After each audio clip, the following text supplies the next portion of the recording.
The Eternals have arrived in Marvel Strike Force, and that means the meta has shifted once again to a new dominant team in Arena and many game modes. There's been multiple shifts of the meta in Marvel Strike Force through the course, the history, and the lifespan of this game. And in this video, we're going to take a look at the entire history of the meta in Marvel Strike Force, going all the way back to beta till now. So if you've been playing since year one, this will be a nice nostalgic look at the history of the meta, how it's shifted in Marvel Strike Force. Or if you started in year 2 or year 3, maybe you're a newer player, this will be a nice fun look at how the meta has shifted over time. So without further ado, ladies and gentlemen, let's go all the way back to beta and check out this team. Believe it or not, this was a very dominant team back in beta. One reason this team kind of fell off is this team has been nerfed several times. Yondu, since beta, has probably been nerfed about 3 times, and all of these summoners got nerfed at global launch. Summon's a lot weaker, so Kingpin lost a lot of value at global launch. So did Nobu, so did Yondu, and any other characters that could summon characters. Now,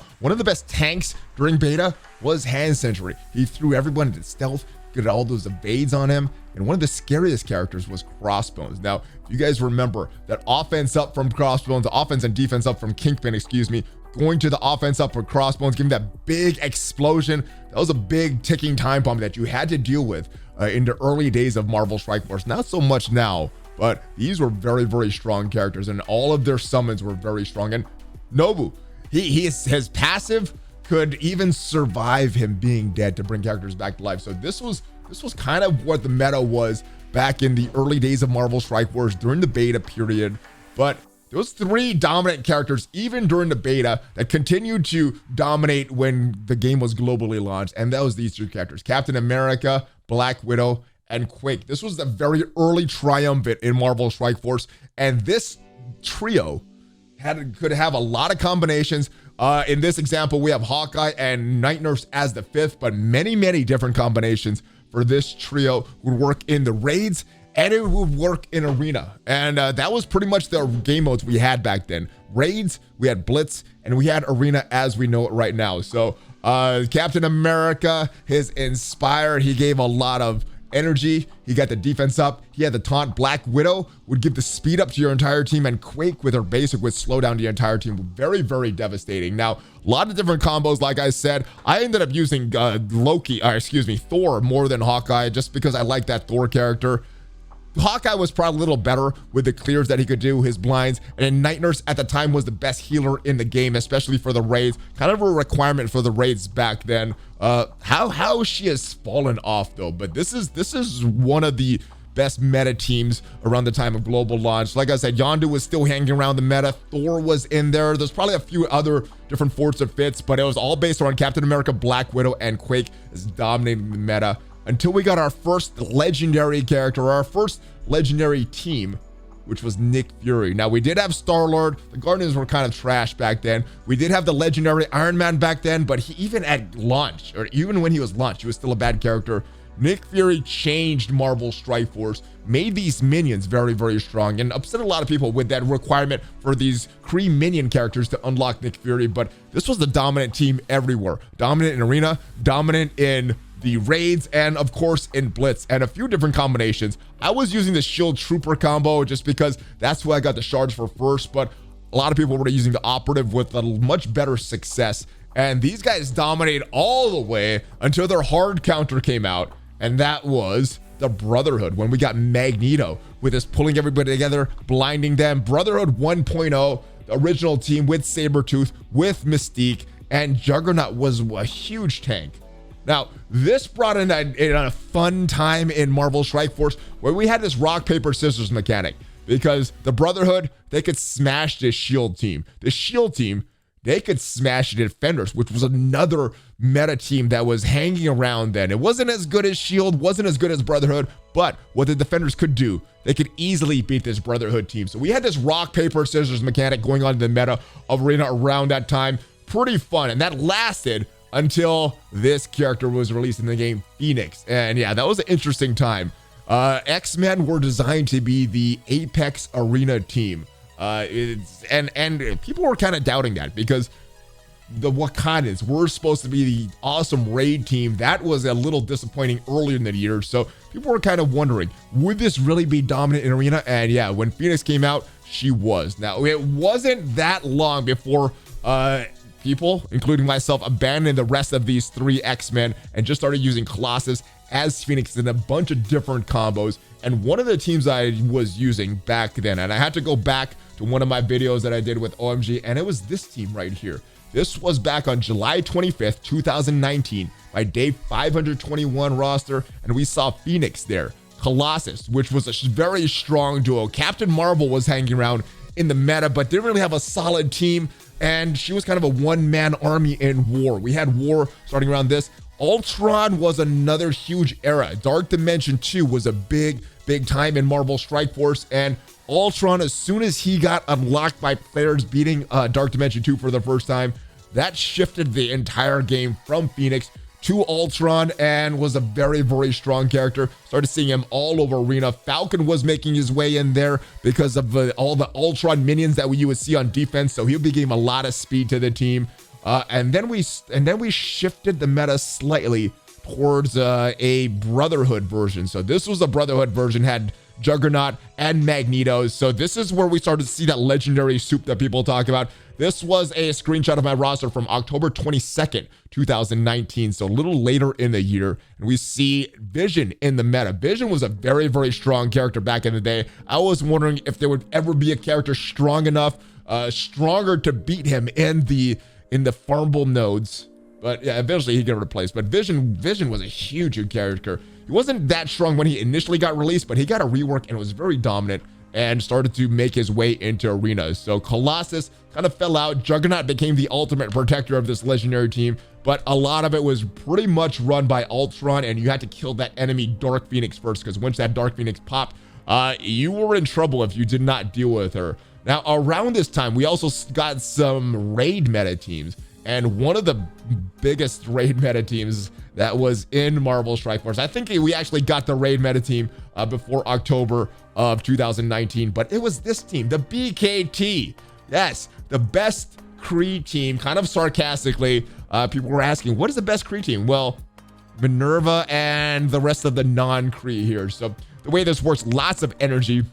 You're getting a lot of kills from Rocket. You get energy from Thanos, giving it back to Rocket, and just having, if you time things correctly with this raid team, you could do the ultimate over and over and over, because Star-Lord was giving him energy. Thanos was giving him energy. Minerva was healing everybody, and Groot was just there for the protection, the defense ups, the death proofs, clearing off negative effects. This team works so well in the Ultimate 6 and 7 raids, and yeah, they're still a decent team if you're in the Ultimate raids, but yes, this was the team. They didn't really make their way into Arena too much. This was more of a raid team, but I did see these characters once in a while. And then after that meta of Phoenix, we got Ultimate 7, and then we got this strong meta team, Tech Wing. Shout out to Chewburger and the rest of the alternate alliance, alternate reality alliance, where Ultron was dominating the Ultimate 7 raids. We had Shuri, the legendary Shuri with her defense up, Falcon with all that speed, revives and debuff removal with Scientist Supreme. It wasn't very good to use her ultimate, but that flip with her special, very good. And Minerva, obviously, for the heals and all the stuff that she did there. So Tech Wing was dominating raids. This one never really made its way to Arena either. But yeah, let's go to the last Arena screenshot. And that was around the time after we got Hela and we unlocked the next legendary character, Black Bolt. He started to make his way to the arena to kind of counter Ultron. Ultron was a problem in the arena, and not being able to revive characters that Black Bolt killed was an issue. And that kind of started to slowly reduce the effectiveness of Ultron, and we started to see him shift out of the meta a little bit. Now, there's a few characters that were floating around the arena this time. I honestly don't remember Invisible Woman there, but obviously, as you can see, she was part of the meta there. Yo-Yo was also part of the team. So Yo-Yo reducing the offense of the enemies, putting the offense down anytime they were there. Captain Marvel was still floating around the meta a little bit. Phoenix was still there, as you can see. Ultron was still there. And we started to see other characters start to infuse their way into arena. Emma, Sinister were also there. Some people were using Strife as the main protector. As you can see, she was the main protector on my team, but yeah, Strife was making his way in there, and lots of different combos here. But this is the one that I was using back on April 28th of 2020. Very, very good team. And then, yeah, the legendary Black Bolt to unlock the legendary Ebony Maw for the big meta team that hung around for a long, long time. And I'm talking about none other than the Black Order, Thanos, Ebony Maw, Proximate Midnight, Corvus Glaive, and Cull Obsidian. This thing dominated Arena for so long, so long. And they were not able to be beat. That empowered Thanos. There wasn't really a way to get around them. So lots and lots of mirror matches. And this was probably a very boring time in the Arena meta because there's a Black Order on Black Order for the mirror matches. And yeah, it was fun in the beginning, but doing that 5 times a day for months and months and months. I think they were in the Arena meta for over a year, in fact. So yeah, this team lasted for a while, lasted a little too long. Now, while Black Order was dominating Arena, we had a new team come to the game to dominate the raids, and that was this team right here, the Symbiotes. Now, we already had Carnage, Symbiote, Spider-Man, and Venom in the game, but later in the year, we had Anti-Venom and Screamshadow that came to the game, and they just started dominating the raids. And that was, yeah, they Ultimate 7, no Tech Wing anymore. Tech Wing is dead as soon as Anti-Venom and Scream came out. Hybrids of Tech Wing were dead. This was the main team. Now, Black Order was still dominating Arena around this time, but there started to be some hybrid teams pop up to try to beat the Black Order. Now, I never used the hybrids because Black Order versus Black Order mirror matches were very, very effective, but we started to see this team pop up and hybrids of this team pop up to take on the Black Order. I never saw this team on defense, but some people were using this on offense to take on the Black Order.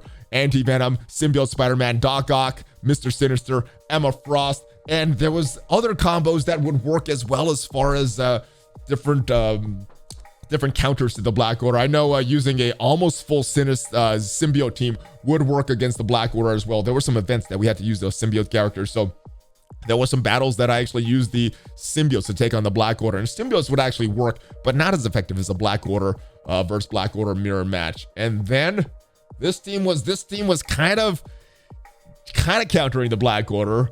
We had a new raid team come out, the Dominant Axemen, and Ultimate 7 smashed by this Dominant raid team, the Axemen, and they work well in a lot of things. Then we got Doom raids, which meant we had different traits. So the raid meta kind of is non-existent nowadays. You need multiple teams for the raids, but this was our last big raid meta team, and they're still dominating the mutant section of Doom, but we're gonna need at least 5 teams to dominate the Doom raids in the different sections there. So this Doom kind of killed the raid meta, but Axemen was the last raid meta. Then we went into an interesting place in the game because Silver Surfer came out, and that kind of killed the Black Order. So we had a lot of hybrid teams popping up. Surfer teams, we had Kestrel teams.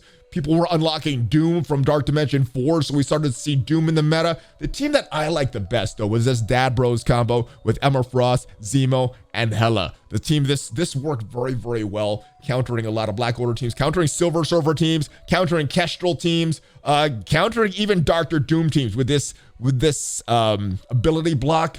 We had the spreading of the ability block, and this extra damage from Shatterstar and Longshot worked very, very well in the arena until we got the new arena team earlier this year, the Infinity Watch. And Gamora, Nebula, they got their reworks. Very, very strong, very dominant. Adam Warlock, the next legendary character that we got. And then we had Moondragon, Phyla-Vell, adding that protection, adding that extra survivability for the team, removing buffs. This team is so, so good and still a major, major force in Arena right now, but they're not a dominant force. They're only a force for people that don't have these new characters, and this is the team that I'm running right now in Arena. But basically, Icarus, Cersei, and 3 others. I got Doom, Kestrel, and Surfer in as the 3rd, 4th, and 5th, but there's a lot of other characters that work. Emma, Loki, Omega Red, there's so many other characters, but right now, Arena is pretty much dominated by Icarus and Cersei, regardless of what 3rd, 4th, and 5th character you're bringing in. There's a lot of characters. I've even seen, you guys have seen on the video, Icarus and Cersei alone, huge punch-ups in war. So that is where we stand right now. Let me know your thoughts. What was the best time for you in the game? Was it that period between Black Order and Infinity Watch? Was it that time when there was not really an arena meta through that whole Ultron Phoenix phase all the way until Black Order? Or was it some of these mirror matches with Infinity Watch and Black Order? Let me know what your favorite is. Now, if this video was helpful or entertaining for you, hit that subscribe button, smash that like button, and smash that bell, guys. Ring that bell, join the notification squad so you know as soon as a new video goes up on the channel. I will see you guys next time. Thank you guys for watching. Share this with your friends, guys. Hopefully this is a fun look down memory lane, and we'll be back tomorrow with the weekly news update. Thank you guys for watching. I will see you guys next time. Hopefully have a great rest of your day, and hopefully I will see you on the live stream in the morning with the rest of the Valley Club every weekday morning on Twitch, ValleyFlyin 76, guys. Thank you guys for watching. Have a great rest of your day. Check out some of my other videos, and I'll see you guys later. All fist bump, ValleyFlyin out.